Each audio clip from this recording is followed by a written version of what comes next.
Nodir aka soch qanaqa olamiz aka? Dilmurod aka, ko'rvoz, ahvoli ozgina og'ir. Muhim tadbirim bor. Investorlar bilan ko'rishishim kerak.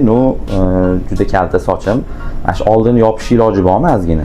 Bo'ldi, imkon qadar yopib berishga harakat qilaman. Birinchi o'rinda shu oldini chiroyli qilishga qarataman e'tiborni. Yollaringiz, orqalaringiz ham ozgina o'sib ketgan ekan, sochni chiroyli forma qilamiz, uni kalta qilib olmaymiz.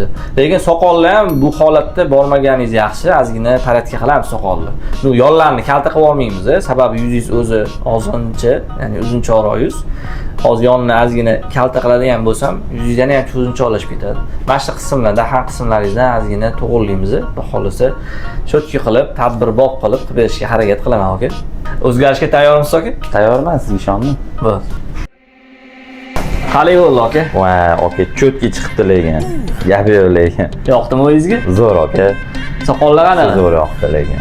Boshqacha bunaqa kontok hech qildirmagan edim lekin. Oldilari bilinmayaptimi o'zingizga ancha endi? Vobshe zo'r aka. Xudo xolasa yoqdi. Xursandman aka. Salomat bo'ling. Rahmat sizga. Shular yaxshi o'tkazib oling. Rahmat.